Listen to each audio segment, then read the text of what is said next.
열어줘! 나 나갈 거야! 재혼한 남편의 집에서 여자 비명소리가 들렸습니다. 제가 꾸며낸 이야기냐고요? 차라리 소설이나 드라마 이야기면 좋겠네요. 몇 달 전에 생생하게 겪은 일이라 여러분께 설명드리려고 합니다. 안녕하세요. 저는 전주에서 작은 공방 일을 하던 40대 여성입니다. 제가 24살 때 결혼했는데 태생적으로 몸이 약해 자꾸만 유산이 됐습니다. 시댁에서는 아들을 원했는데 결국 낳지 못해 엄청난 압박을 받았죠. 결국 부부관계도 소원해져서 이혼을 하게 됐습니다.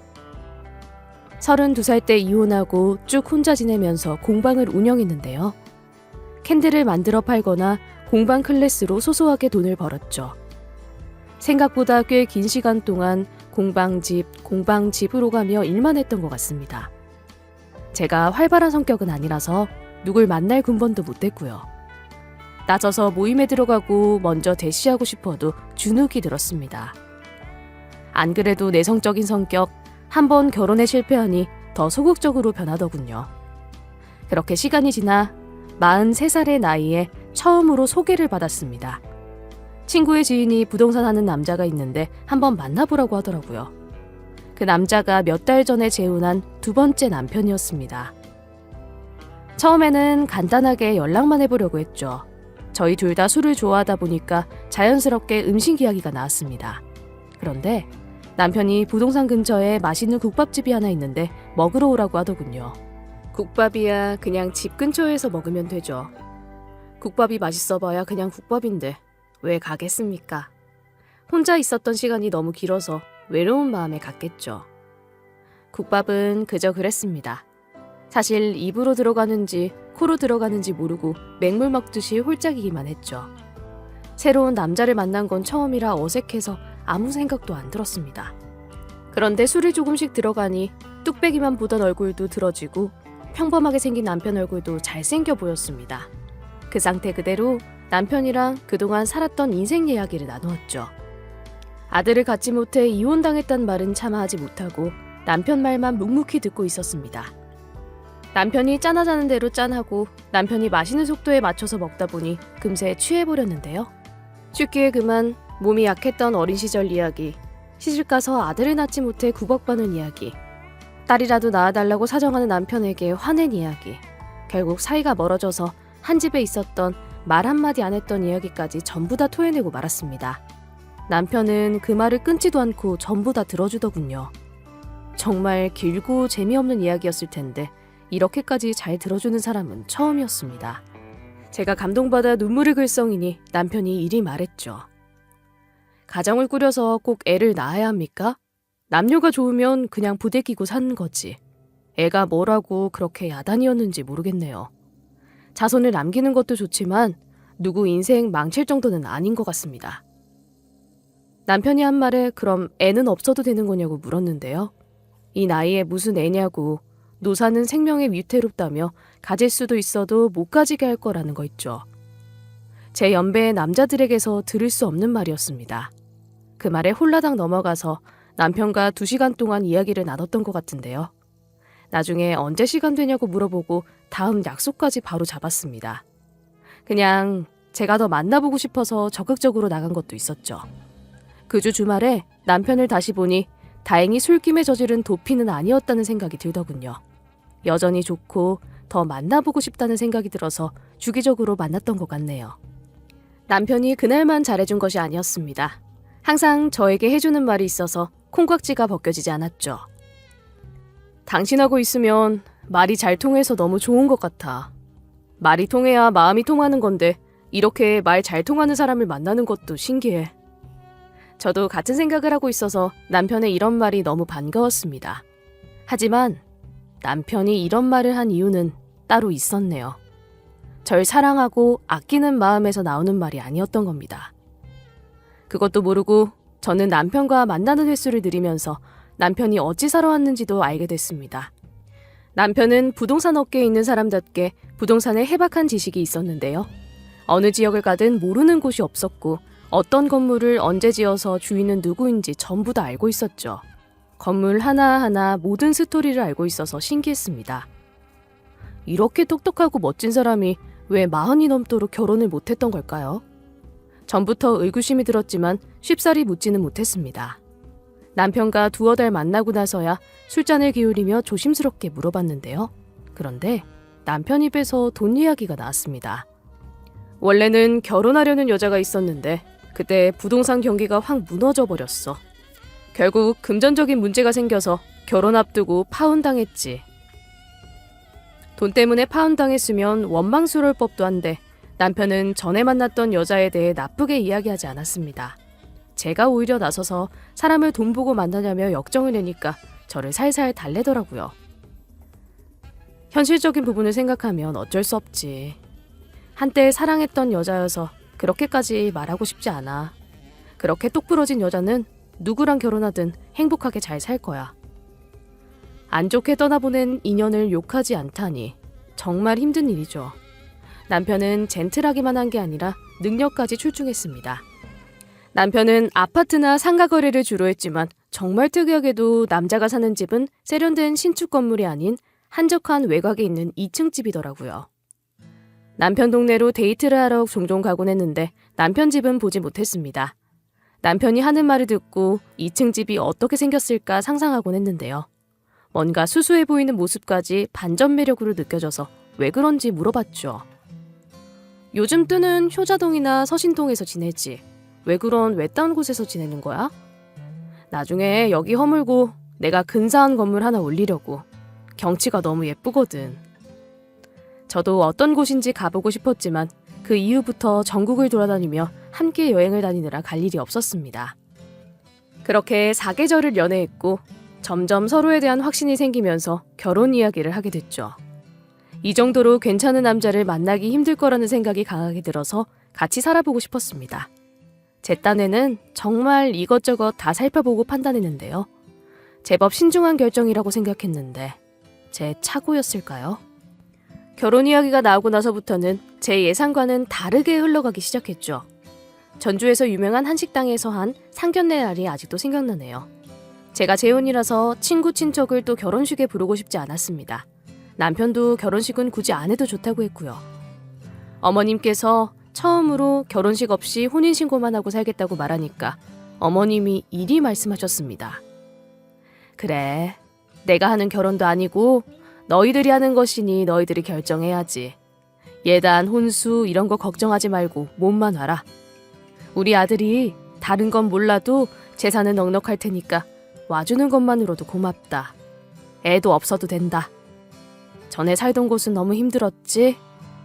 나는 40대도 임신할 수 있다. 시험관이니 뭐니 그런 얘기는 안 할 테니 마음 편히 우리 아들이랑 연애하듯이 지내라. 네가 임신할 수 있다고 해도 노사는 위험하니까 한다고 해도 말릴 거다. 이러면서 푸근하게 웃어주시니까 마음이 편안해지더라고요. 그건 좀 그렇다며 우리 아들은 초혼이니 결혼식은 치르자고 할 줄 알았죠. 어머님이 그러시면 어쩔 수 없이 받아들이려고 했는데요. 바로 제 뜻으로 하라고 하시니 너무 기뻤습니다. 괜히 남편이 다정하고 마음씨 좋은 게 아니구나 하고 생각하고 있을 때였습니다. 어머님이 갑자기 신혼집 이야기를 꺼내면서 남편 눈치를 살피는 거 있죠. 너네들 집은 어찌할 거냐? 따로 이야기 나눈 게 있냐? 사실 신혼집은... 어머님이 왜 말을 하다가 마시는 걸까요?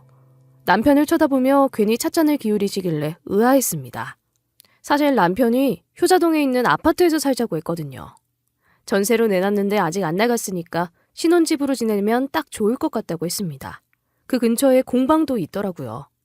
남편 수입이 저보다 훨씬 좋아서 공방도 그만뒀는데 취미 삼아 다녀보려고 했습니다. 그런데 그 사이에 무슨 문제가 생긴 것 같았죠. 어머님이 말을 끝내지 않으셔서 제가 결국 남편을 쳐다보니까 남편 입이 열렸습니다. 일단 신혼집은 내가 살고 있는 집에서 지내다가 나중에 아파트로 옮기자. 내 명의로 된 아파트가 세 채 있는데 지금 다 전세가 들어와 있어서 입주하기는 어려울 것 같더라. 그거 내보내면 보증금도 만들어야 하고 지금 당장은 힘들 것 같아. 잠시라면 괜찮을 줄 알았죠. 남편이 말한 2층 집에서 살아보고 싶어서 그러자고 했습니다. 저희 어머니랑 아버지가 걱정하시긴 했어요. 첫 번째도 아니고 두 번째 결혼이고 20대 때도 안 해본 시댁살이를 하게 생겼으니까요. 하지만 저는 우리 그이처럼 괜찮은 사람 못 만나봤다며 자랑을 늘어놨습니다. 얼마나 절 챙겨주고 위해주는지 쭉 읊으니 입을 꾹 다물더라고요. 그 당시엔 제 말을 듣고 납득하신 줄 알았습니다. 지금 다시 생각해보니 40대의 나이에 사랑에 빠져 허우적거리는 딸의 모습이 너무 한심해서 입을 다문 거였습니다. 자식이 좋다는데 어쩌나요. 그저 알았다며 어린 나이도 아닌데 알아서 잘 살라고 해야죠. 그렇게 저희는 가족끼리 조촐하게 식사 자리를 가졌습니다. 어색한 순간이 지나고 이렇게 종종 만나서 식사하고 술 한잔 하는 시간을 가지자는 인사치레까지 하게 됐는데요. 이래서 다들 결혼식을 올리나 봅니다. 결혼식을 안 하고 혼인신고만 하니 결혼한 것 같지는 않더군요. 일단 시댁으로 들어가야 결혼한 느낌이 들 것 같아 짐을 쌌습니다. 이사하는 당일날 남편에게서 일을 하느라 못 도와줄 것 같다는 연락을 받았습니다. 그리고 문자로 주소를 전달받았는데요. 어차피 이삿짐은 업체가 옮겨주니 괜찮았습니다. 시댁에서 살 거라 집은 많이 필요 없으니 친정에 보낼 거랑 시댁에 보낼 짐을 나누었습니다. 한 트럭은 친정으로 보내고 옷과 화장품, 매트리스, 이불을 실은 트럭에 몸을 실었죠. 그렇게 제가 살던 집을 정리하고 용달차를 끌고 시댁으로 향했는데요. 시댁으로 향할수록 전주에도 이런 곳이 있었나 싶더라고요. 전주 토박이인 제가 한 번도 안 가본 동네였습니다. 아파트가 질비하던 동네랑 너무 다른 느낌이라서 낯설었는데요. 그 낯섦이 곧 두려움으로 바뀌고 말았습니다. 남편이 살고 있는 2층 집으로 가는데 너무 무섭더라고요. 생각보다 외딴 곳에 있어서 스산한 느낌이 들었습니다.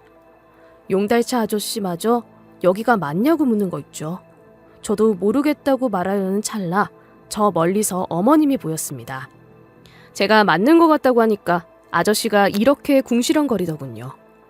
이 집은 철거도 안 하나? 아직도 있네. 제가 무슨 말이냐고 되물으니 아니라는 답변이 돌아왔습니다. 안 그래도 기분이 쎄한데 전주 곳곳을 가봤을 아저씨가 이러니 찝찝했죠. 하지만 어머님과 아버님이 환한 미소로 마중 나와주셔서 그런 기분을 얼른 떨쳐내려고 했습니다. 아이고, 오느라 고생 많았다. 몸만 오라니까 뭘 이렇게 싸들고 왔어. 네가 지낼 방 다 치워놨으니까 얼른 들어와라. 옷, 화장품, 이불이 든 상자를 대충 넣어놓고 매트리스는 아저씨가 놓아주니 이사는 금방 끝났습니다. 아저씨에게 이사 잔금을 치르고 보냈는데요. 시어머니가 밥은 먹었냐며 진수성찬을 차려주셨습니다. 정말 음식을 잘하시더라고요. 어머님이 제 숟가락 위에 반찬을 올려주시고 아버님이 물을 떠다주시니 스산했던 분위기가 싹 가셨죠. 그냥 제가 긴장을 해서 착각을 한 거라고 생각했습니다. 한참 밥을 먹고 있으니 남편도 와서 저를 반겨주더라고요. 제가 좋아하는 안주와 술도 사왔다며 시부모님과 남편, 저 넷이서 실컷 마셨습니다. 먹고 떠들다 보니 이 집에 적응한 기분이 들었죠. 시댁에서의 첫날을 보내고 나서부터가 문제였습니다. 이래봐도 한번 시집 갔다 온 여자라 어떻게 하면 시부모님께 예쁨 받는지는 알고 있었거든요. 숙취가 있었지만 아침 일찍부터 일어나 집을 청소하고 있었습니다. 어제 술 한잔한 흔적이 고스란히 있어서 식탁을 닦고 설거지를 했죠. 1층을 끝내고 2층으로 올라가 청소하고 있는데 위에서 이상한 소리가 들리더군요. 청소하던 걸 멈추고 위를 올려다봤습니다. 바로 그때 발자국 소리가 들리는 거 있죠. 탁, 탁, 탁, 탁. 어쩔 때는 물건 끄는 소리가 들렸습니다. 혹시나 하고 3층에 올라가 봤는데 그곳은 옥상이었습니다. 옥상에는 강아지 고양이도 없었고 화분 몇 개가 전부였는데요. 그 흔한 비둘기똥도 보이지 않아서 그냥 내려갔죠. 바로 그때 옥상으로 올라오는 아버님과 마주쳤습니다. 아가! 아침부터 왜 여기 있냐? 숙취 때문에 힘들었을 텐데 좀만 더 자지. 그래도 명색의 며느리인데 어젯밤에 못 치운 건 치우고 자야죠. 그런데 아버님, 이게 무슨 소리인지 아세요? 제가 얼른 계단으로 내려가 2층 장롱 앞에 섰습니다. 정확히 여기서 들렸기에 아버님께 여기라고 이야기하니 제가 들었던 소음이 정확히 들리더군요. 방금 들으셨어요? 3층에 뭐 있나요? 사람 발자국 소리 같은데. 그랬더니 아버님께서 인상을 쓰며 말씀하셨습니다. 있긴 뭐가 있어. 우리 집은 3층은 없고 이 위가 바로 옥상이야. 아무것도 안 들리구먼. 뭐가 들린다고 그래? 이렇게 큰 소리가 안 들린다고 하니까 당황스럽더라고요. 그래서 바로 어머님과 남편이 깨어나는 대로 2층 장롱 앞으로 데려왔습니다. 이거 안 들리냐고 확인해 볼수록 제 소름만 돋았죠. 시댁 식구들 전부 다 안 들린다고 했거든요. 이게 어떻게 안 들리냐고 중얼거리니까 아버님이 이리 말했습니다. 요즘 잠은 잘 자냐? 아니면 환경이 바뀌어서 스트레스 받는 걸 수도 있다. 여기서 그리 오래 안 있을 거니까 너무 그러지 마라. 아버님이 제 팔을 토닥이면서 이리 말씀하시니까 할 말이 없더라고요. 시어머니는 여기서 한술 더 떴습니다. 내가 다니는 병원 있는데 소개시켜줄까? 요즘 원일 모를 두통이 생겨서 가보니까 잘 고쳐주더라. 요새 정신과 간다고 욕하는 사람 없다. 우울증도 마음의 감기라고 하던데 힘들면 바로바로 가야지. 병원까지 가보라고 하길래 정신과는 아니더라도 이비인후과는 가봐야겠다는 생각이 들더군요. 그렇게 저만 유심히 2층을 올려다보다가 출근해보겠다는 남편 목소리에 정신을 차렸습니다.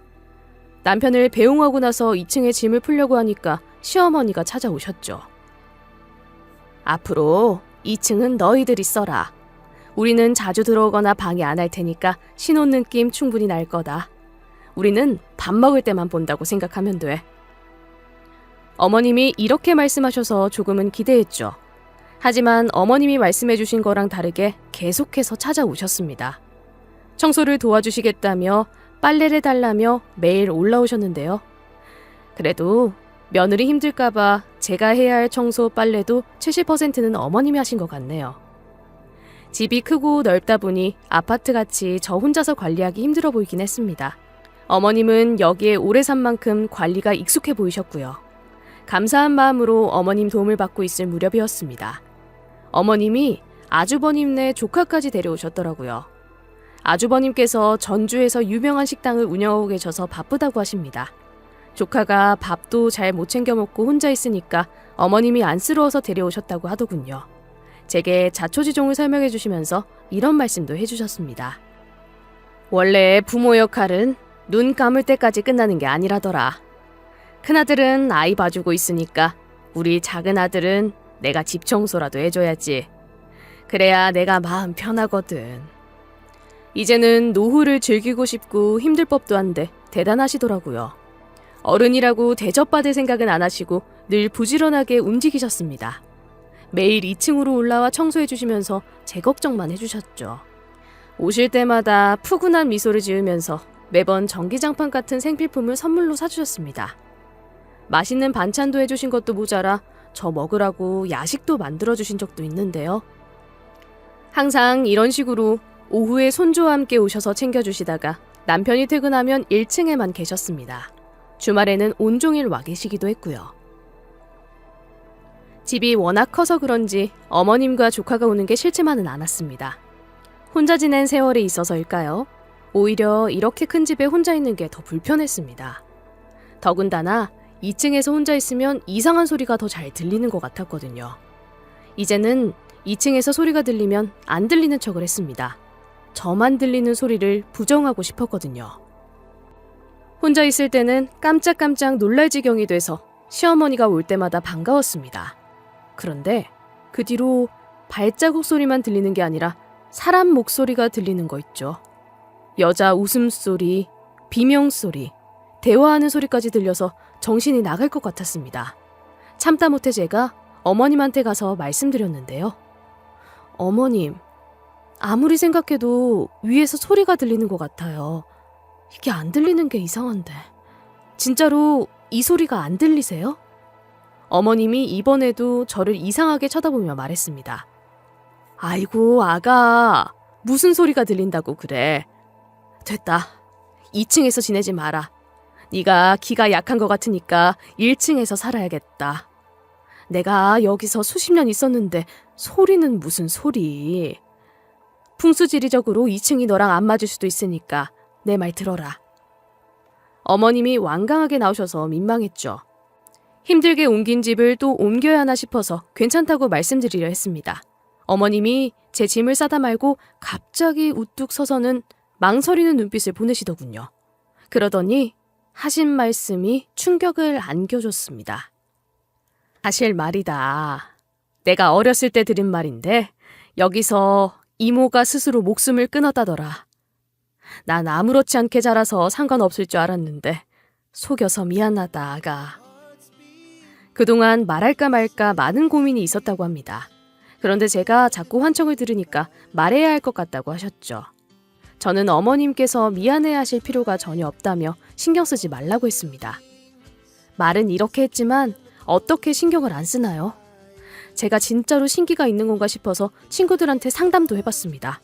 그랬더니 친구 녀석들이 점쟁이를 찾아가 보라는 거 있죠. 야, 내가 저번에 점을 보러 갔는데 갑자기 네 이야기 하는 거 있지? 최근에 결혼하는 여자 있지 않냐고 네가 자꾸 보인다고 하는 거야. 그리고 조심하라고 경고하더라. 우리 아들 시험 붙은 것도 맞추고 네 말 들어보니까 용한 거 같은데? 이 말을 듣고 솔깃해서 연락처와 주소를 전달받았습니다.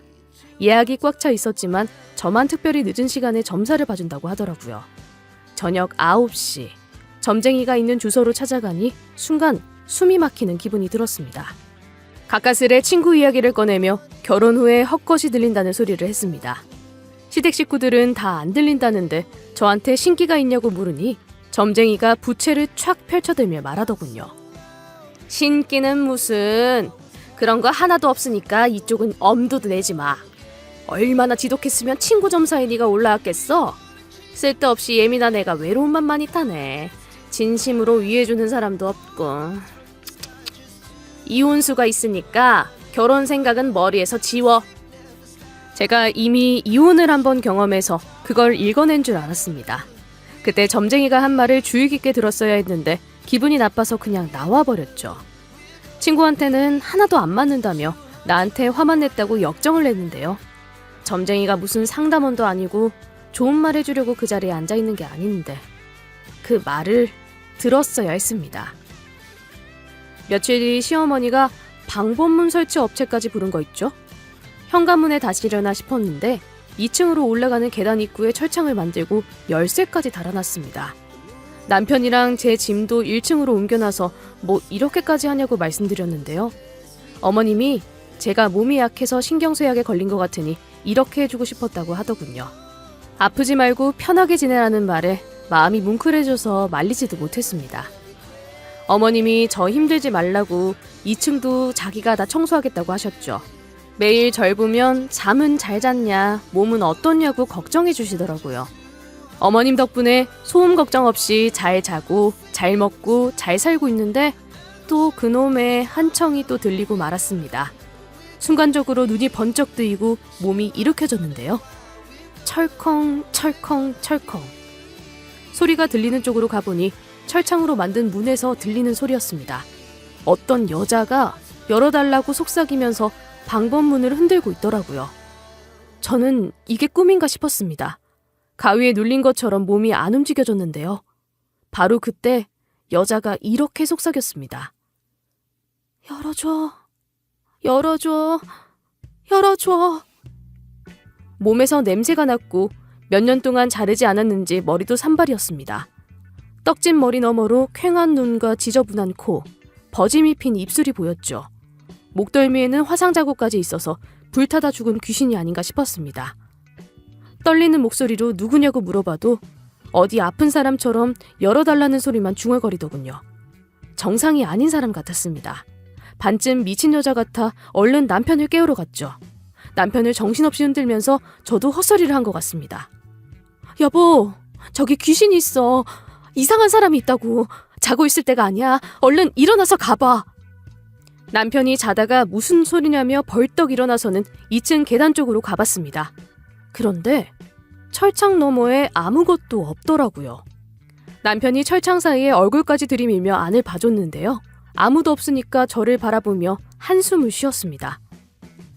무슨 꿈 꿨어? 요즘 당신 잘 때마다 혼잣말하면서 대화하던데 진짜 병원 가봐야 하는 거 아니야? 순간 저도 제가 미친 것 같더군요. 방금 악몽을 꿨는데 현실이랑 구분을 못하는 건가 싶었습니다. 심장이 빠르게 뛰어서 잠도 못 자고 밤을 샜는데요. 그 다음날 남편이 일어나자마자 시어머니한테 할 말이 있다고 했습니다. 그러더니 둘이서 무언가를 속닥거리는데 너무 창피하고 억울하더라고요. 수치심에 아무 말도 못하고 있는데 어머님이 다가와 말씀하셨습니다. 아가, 병원에 가기 싫으면 안 가도 되니까 바람 좀 쐬고 와라. 오늘 내가 명훈이 보고 일 나가지 말라 했어. 가서 맛있는 것도 먹고 좋은 것도 보고 와. 제 손에 10만 원까지 쥐어주시면서 이러는데 제가 어떻게 미친 거 아니냐고 바락바락 대드나요. 그저 알겠다며 남편 차에 올라탔죠. 다행히 남편이 어제 일을 꺼내며 저를 힐난하지는 않았습니다. 남편이 당신 덕분에 쉬고 오랜만에 드라이브도 간다며 콧노래를 부르더라고요. 제가 좋아하는 노래를 틀고 흥얼거리며 가니까 기분이 좀 나아진 것 같았습니다. 남편이 늘 간다는 카페에서 라떼 한 잔 먹으니 어제 일이 오래전 일 같아졌죠. 우리도 관광객처럼 관광지 한번 돌아보자며 20분 정도 운전을 하고 있을 때였습니다. 라떼를 먹어서 그런지 남편이 갑자기 배가 아프다고 하더군요. 처음에는 여유로웠죠. 화장실이 어디 있을까 검색하고 두리번거렸지만 남편의 얼굴이 사색이 되어갔습니다. 그러다가 급하게 경찰서 쪽으로 차를 대는 거 있죠? 저는 이래도 되냐고 물어보는데 남편이 제 말을 듣지 않고 뛰쳐들어갔습니다. 남편이 경찰들한테 말도 안 하고 화장실에 들어가서 제가 얼른 따라 들어가 고개를 숙였습니다. 아, 죄송합니다. 저희 남편이 갑자기 화장실이 급하다고 해서요. 제가 이리 말하니까 경찰 한 명이 크게 웃어 넘기더라고요. 아유, 괜찮아요. 저 자식 원래 저래요. 경찰서가 무슨 지 안방인 줄 알아? 거기 있는 경찰이 남편과 절친한 친구였나 봅니다. 제가 감사하다고 말하고 뒤를 돈 순간 순찰을 돌고 온 경찰들이 돌아왔더라고요. 경찰들에게 눈인사를 하며 무심코 벽을 봤는데 실종자 전단지가 눈에 띄었습니다. 그 전단지에 익숙한 얼굴이 보여서 가까이 가봤는데요. 새벽에 봤던 그 여자가 있더라고요. 눈, 코, 입술도 비슷했고 무엇보다 목덜미에 화상 자국이 있다는 문구를 보고 소름이 끼쳤습니다. 그래서 바로 경찰들 쪽으로 고개를 틀고 이 사람 찾았냐고 물어봤죠. 못 찾았다는 말에 심장이 쿵쿵쿵 뛰더군요. 어쩌다 사라졌냐고 물어보니 경찰이 이리 말했습니다. 보호자랑 같이 시장에 갔다가 갑자기 사라졌대요. 원래 지적장애가 있는 사람인데 한눈 팔아서 놓친 것 같아요. 그건 왜요? 혹시 본 적 있어요? 바로 그때 남편이 나타나는 바람에 입이 자연스럽게 다물어졌습니다. 남편이 실종자 전단지를 빤히 쳐다보더니 저를 내려다보더라고요. 이 사람이 왜? 당신 이런 사람 본 적 없잖아. 남편에게서 위화감이 느껴졌습니다. 여기서 어제 새벽에 집에서 봤다고 이야기하면 큰일이 날 것 같더군요. 그래서 무심코 고개를 끄덕이며 남편 말에 동의하고 말았습니다. 경찰서를 나온 뒤 이어진 드라이브는 거의 침묵 속에 이루어졌습니다. 제가 좋아하는 노래들이 흘러나오지 않았으면 아마 차에서 뛰쳐나와 도망갔을지도 모르죠. 말없이 노래만 듣고 있다가 순식간에 집에 도착해서는 저를 내려다주고 남편은 급한 일이 생겼다며 부동산으로 향했습니다. 그날부터 남편이 말이 없어지기 시작했죠. 무서워서 그 여자 이야기는 꺼내지도 않았는데 살얼음판을 걷는 기분이었습니다. 제가 출퇴근하는 남편에게 밝은 척, 전혀 신경 쓰지 않는 척 연기를 해봐도 소용없었습니다. 당신 뭐 먹고 싶은 거 없어? 저번에 내가 만든 카레 먹고 싶다고 했잖아. 그거 해줄까? 남편한테 뭘 얘기해도 괜찮다고 하더군요. 그러면서 절 졸졸 따라다니며 감시했습니다. 통화를 하거나 어디 가려고 할 때마다 나타나서 뭐 하냐고 물어봤습니다. 제가 겪은 일을 아무한테도 말하지 못하게 막는 것 같았죠. 남편이 출근하면 시부모님이 그래서 무서웠는데요. 결국 이 집에서 나가고 싶은 생각이 들었습니다. 친정에 가서 어머니가 해준 밥을 먹고 어머니한테 전부 다 털어놓고 싶었는데요. 어머니가 아프다는 핑계를 대고 친정에 가려고 하니 시어머니가 저를 붙잡았습니다. 아픈 애가 아픈 애를 만나러 가면 어쩌니? 너 요즘 이상한 건 알고 있니? 그러지 말고 우리 병원에 가보자. 어머니가 위급해서 지금 가야 한다고 해도 어머님이 잠시만 기다리라고 했습니다. 갑자기 옷을 입고 오겠다고 하길래 입이 바짝바짝 타들어갔죠. 친정에도 쫓아올 기세라 어찌해야 하나 고민하던 찰나였습니다. 그런데 그때 띵동 하고 초인종 소리가 울렸습니다. 제가 가서 확인해보니 경찰이라고 하더군요. 어머님이 잠깐 2층에 간 사이에 오셔서 정말 다행이라고 생각했습니다. 얼른 문을 열어주니 남편과 친하다는 그 경찰이 서 있었죠. 아이고, 이렇게 갑자기 찾아와서 죄송합니다. 저번에 갑자기 물어보신 실종자 때문에 그런데요. 그때 왜 그분만 물어보신 건가요? 거기에 실종자들 얼굴 엄청 많이 붙어 있었잖아요. 제가 사모님 의심하는 건 절대 아니고요. 그분 보호자들이 맨날 찾아와서 항의하는 바람에 저도 난감하네요. 경찰이 사람 좋게 웃으면서 말했지만 저는 웃을 기분이 아니었습니다. 울먹거리며 말하려던 찰나 어머님 목소리가 불쑥 들리더라고요. 예, 전주에서 잘 듣는 정신의학과가 제일 낫다고 하더라. 이렇게 말하더니 경찰을 보고 병철이냐고 아는 척을 하더군요. 경찰한테서 설명을 쭉 듣더니 어머님이 갑자기 안 된다며 손사래를 쳤습니다. 얘가 지금 병원 가야 해서 안 돼. 병원 예약했는데 지금 안 가면 늦어. 좀 이따가 이야기해야지. 얘 꼴을 좀 봐라. 이대로 가다간 얘가 실종될지도 모른다. 제 꼴이 뭐 어떻다고 이러시는 걸까요? 어이가 없어서 저도 모르게 소리를 질렀습니다. 안 가도 된다고 했는데 왜 예약하셨어요? 제가 친정에 가겠다고 했잖아요. 어머니 아프다고 말씀드렸는데 왜 그러시는데요? 그런데 어머님도 지지 않고 언성을 높이셨습니다. 안 가긴 뭘 안 가도 돼. 맨날 헛것을 듣고 헛것을 보는데 가야지. 왜 안 가? 니네 엄마가 보면 아픈 것도 모자라 쓰러지시겠다. 이렇게 대놓고 미친 여자 취급을 하다니 믿을 수가 없더군요. 이왕 미친 여자가 된 김에 경찰을 붙잡고 2층을 가리키며 말했습니다. 경찰 아저씨, 저기 2층에 가보세요. 저기서 수상한 사람 봤거든요. 수색해봐야 할 것 같아요. 어머님이 그러라고 하셔서 의외라고 생각했죠. 온몸으로 막으며 영장 가져오려고 소리 지를 줄 알았거든요. 경찰은 집에서 살고 있는 가족이 허락했으니 일단 들어가서 확인해보겠습니다라고 했습니다. 그런데 2층으로 갔는데 아무것도 없었습니다. 제가 처음 들어온 날 그대로더군요. 경찰도 여기저기를 살펴보고는 어깨를 으쓱거리며 저를 쳐다봤습니다. 실례가 많았다며 경찰이 가버리니까 어머님이 한숨을 쉬며 말하셨죠.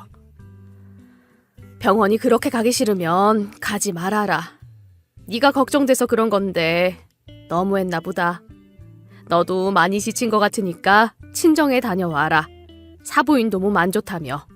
이러면서 겉옷을 벗으시는데 제가 진짜 비정상이 된 것 같았습니다.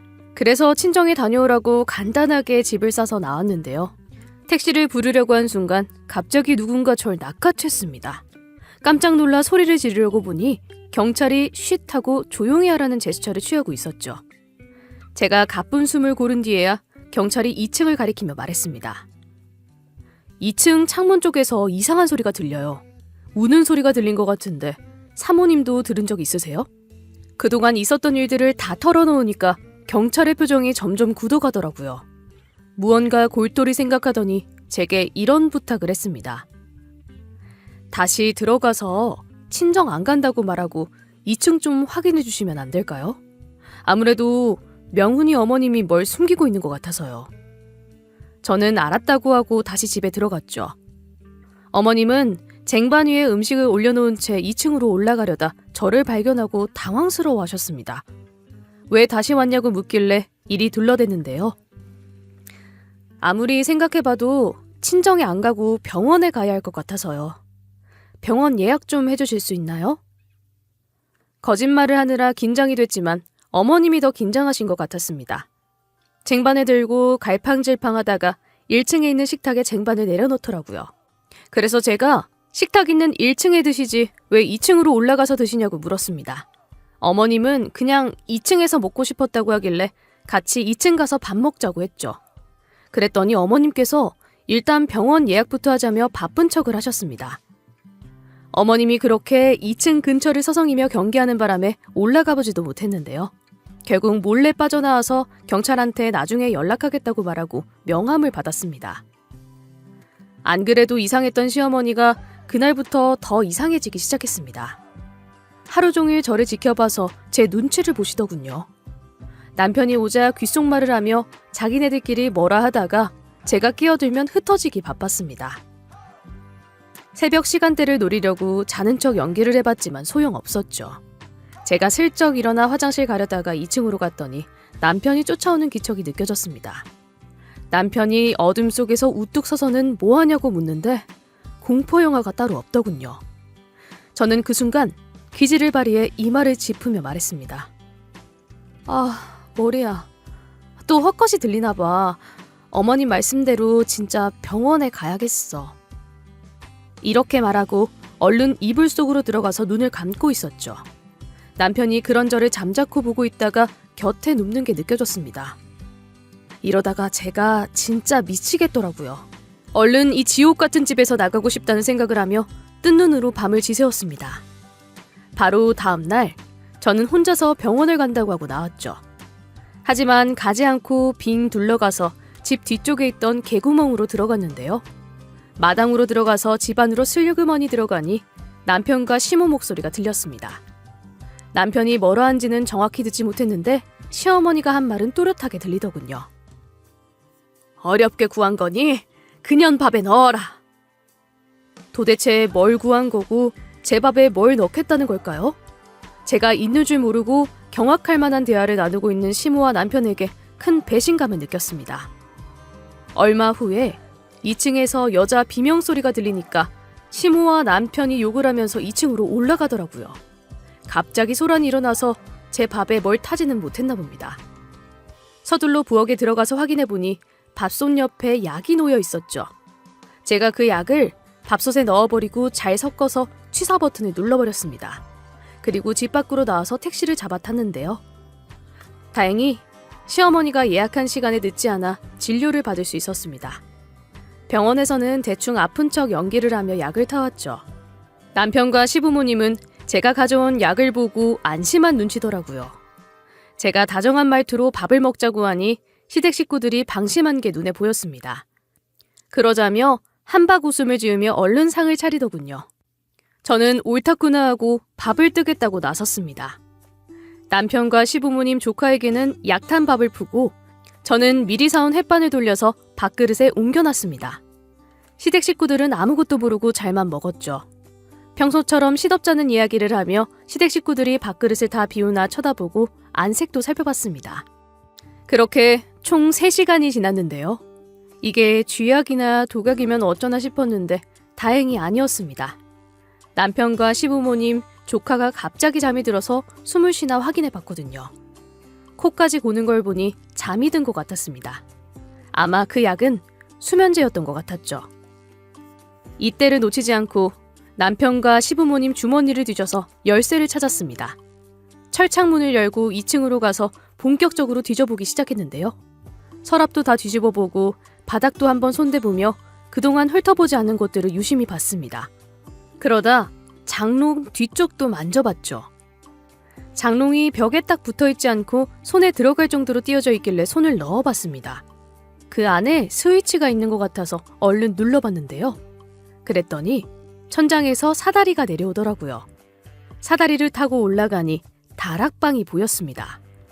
다락방 안에는 제가 새벽에 본 그 여자가 있었고요. 여자한테도 약을 먹였는지 잠들어 있었습니다. 그날 봤던 것처럼 목덜미에 화상 자국도 있어서 실종자가 맞는 것 같았죠. 여자를 보며 경악하며 주변을 살펴본 순간 시댁 식구들이 왜 수면제를 먹고 재우려고 했는지 알 것 같았습니다.